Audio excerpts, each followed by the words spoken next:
انسان اب سب اس کا محتاج ہوتا ہے، وہ اس کی مراد پوری کراتے ہیں. جبکہ ہم کہتے ہیں اللہم اغفر لحینا ومیتنا وشاہدنا وغائبنا وصغیرنا وکبیرنا وذکرنا وانثانا اللہم من احییت منا خیر الاسلام ومن توفیت منا فتوفہ للایمان اللہم لا تحرمنا اجرہ ولا تفتنا بعدہ اللہم اغفر له وارحمه وعافی واعف عنہ وسع نزلہ وقم مثواه وغیرہ.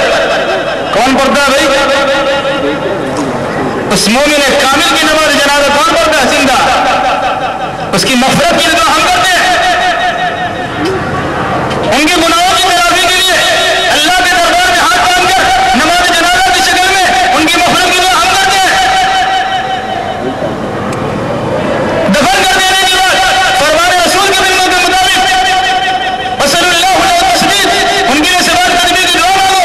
سوال تدبیر کی دعا ہم مانگتے ہیں. کون مانگتے؟ زندہ مانگتا ہے. تو جب تک لاش وہ پڑی رہتی ہے وہ زندہ کی محتاج ہوتے، اور جب لاش بزرگ کی نیچے چلی جاتی زندہ اس کے محتاج ہوتا. اس لیے ہمارا عقیدہ ہے اولیاء اللہ، اللہ کے جو نیک بندے ہوتے ہیں، صالحین ہو، شہداء ہو، یا عام ایمان والے جو ایماندار ہیں جن کی اعمال خلاف شرع نہیں ہے، اگر قبر میں منکر نکیر کے تینوں سوالوں کا صحیح جواب دے لیتا ہے، فرشتے کہتے نم کنومت العروس، دلہن کی طرح سو جاؤ. سنا دیا، ٹھوک کے سنا دیا، لوریاں سنایا، تھپیاں لگائی. فرشتے کہتے نم کنومت العروس، دلہن کی طرح سو جاؤ.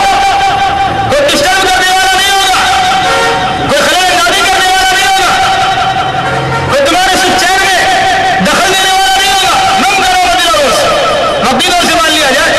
اگر کسی اللہ کے ولی کو ہم نے زندہ مان لیا تھوڑی دیر کے لیے، ایسا ماننا صحیح نہیں ہے. وقتی طور سے مان لیا. دفن کرنے کے بعد فرشتہ ان کو سلا رہے ہیں، آپ انہیں جگا رہے ہیں. ایک آدمی شادی کر کے گھر پہنچا، میاں بیوی کو دونوں کو ڈال دیا اندر میں. تھوڑی دیر کا دروازہ کھٹکھٹایا بھائی نے، بھائی ذرا دروازہ کھولی لوٹا لیں گے. کھول کے دروازہ بیچارہ لوٹا دے دیا. آدھا گھنٹہ کے بعد دھیان دروازہ کھٹکھٹا رہی، بھائی ذرا دروازہ کھولے ٹیکسی لیں گے. کھولا پھر دے دیا. پھر ماں دروازہ کھٹکھٹانے بتایا جاؤ ذرا ہم کو چادر تکیا چاہیے. کہا نم کا نام ہوتی رہو، دلہن کی طرح سو جاؤ.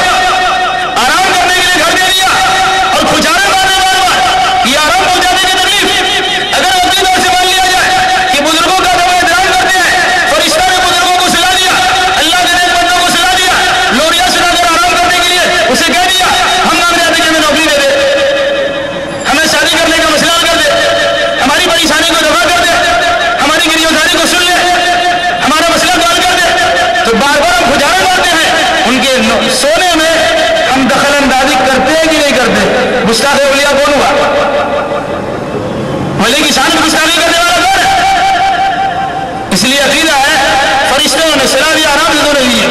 کب سوئیں گے اور کب جائیں گے یہ وہ اللہ کے بارے میں. نم کا نومت العروس، رہا معاملہ سونے اور جاگنے کا. ایک آیت بات ختم. حضرت عزیر کا حسقین نبی کا تذکرہ قرآن نے کیا ہے، یا حضرت یا اصحاب کرام کا تذکرہ قرآن نے کیا ہے جن کی بزرگی میں شک و شبہ گنجائش نہیں ہے.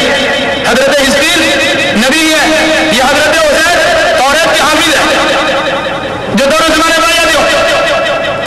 او کالذی مر علی قریۃ وہی خاوۃ علی عروشها، ایک بستی پر ان کا گزر ہوا، کہا اللہ اس بستی کو کیسے زندہ کرے گا. فاماتہ اللہ مئۃ عام، اللہ ان کو 100 سال کے لیے مار دیا.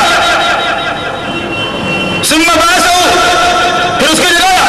قال کم لبثت، قال لبثت یوما او بعض یوم. کہا اللہ نے اے فلاں اے آدمی تم کو سنایا تھا، مار دیا تھا، کتنے دنوں نے ٹھہرے رہیا؟ کہ لبثت یوما او بعض یوم، ایک دن بلکہ اس سے بھی کچھ کم. اللہ نے فرمایا قال بل لبثت مئۃ عام فانظر الی طعامک وشرابک لم یتسنہ، بلکہ تم 100 سال یہاں پر پڑے رہے. دیکھو اپنے کھانے کو اور اپنے پینے کی چیز کو، اس میں بدبو پیدا نہیں ہوئی ہے.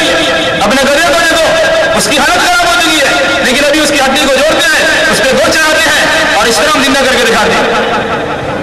وہ نبی ہے 100 سال کے لیے اللہ نے مار دیا